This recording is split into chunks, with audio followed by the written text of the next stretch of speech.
माननीय मुख्यमंत्री एकनाथ शिंदे साहेब 288 मतदारसंघातनं कुठूनही निवडून येऊ शकतात। त्यांनी कधीही घरात बसून किंवा अन्य माध्यमातनं आधुनिक माध्यमातनं लोकांशी संपर्क साधलेला नाही। मी सांगतो शिंदे साहेब कशाला, आमच्या 50 आमदारांपैकी कोणीही आव्हान स्वीकारू शकतो।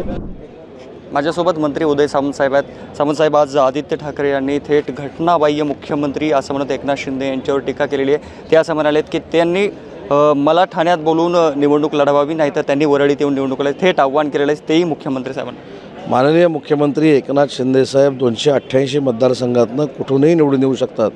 एवढी त्यांची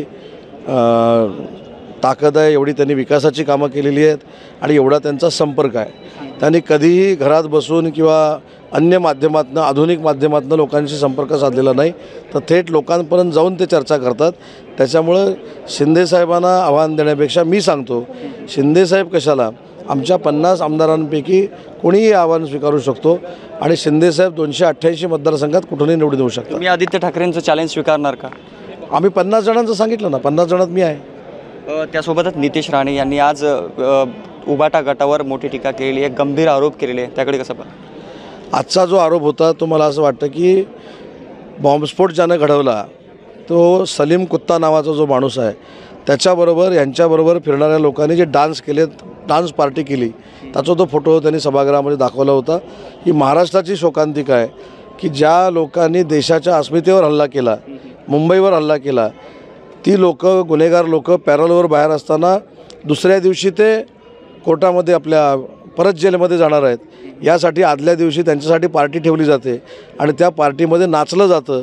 हे महाराष्ट्राचं दुर्दैव आहे। ह्याचं उत्तर का देत नाही ते? असे प्रश्न निर्माण झाले की कायमस्वरूपी आदरणीय एकनाथ शिंदेंवर टीका करायची एवढाच काही लोकांचा उद्योग आहे। याचं देखील क्लॅरिफिकेशन दिलं पाहिजे ना। त्याची आज SIT चौकशी लागलेली आहे, त्याचं देखील त्यांनी क्लॅरिफिकेशन द्यावं की तुमचा महानगर प्रमुख जो आहे तो सलीम कुत्ताला बुके देतो आहे, सलीम कुत्ताबरोबर नाचतो आहे। ही कुठची लोकशाही आहे? म्हणजे तुम्ही कराल ते सगळं योग्य आणि विकास केला तरी आम्ही गुन्हेगार, ही प्रवृत्ती सोडली पाहिजे। मराठा आरक्षणावर सभागृहावर गेल्या 2 दिवसापासून चर्चा सुरू आहे। मात्र विरोधकांचं असं म्हणणं आहे की एका बाजूला जरांगे पाटलांवर टीका नितेश राणे करतात, तर दुसऱ्या बाजूने OBCची बाजू हे छगन भुजबळ लावतात। हे सरकारमधले जबाबदार लोकप्रतिनिधी आहेत, विरोधकांना हे कुठेतरी सरकार पुरस्कृत आहे। विरोधकांना काय म्हणायचं ते म्हणू दे, त्यांनी अजून वर्षानुवर्ष विरोधकच राहावं ही माझी त्यांना सदिच्छा आहे। अनेक वर्ष त्यांनी हे सभागृह विरोधक म्हणून बघावं, या देखील त्यांना शुभेच्छा आहेत। मनोज जरांगेंची मागणी काय होती की निजामकालीन नोंदीप्रमाणे कुणबी दाखले दिले पाहिजे, ती मोठ्या पद्धतीनं शिंदे समिती करते आणि एम्पेरिकल डाटा करून टिकणारं आरक्षण दिलं पाहिजे, ते देखील आपण देतो आहे। मराठा समाजाला आरक्षण देत असताना OBCचं आरक्षण हे कुठेही कमी केलं जाणार नाही, ही आमची भूमिका आहे। त्याच्यामुळे विरोधकांना विचारून आम्हाला काही सल्ले घ्यायची आवश्यकता नाही किंवा बोलायची आवश्यकता नाही।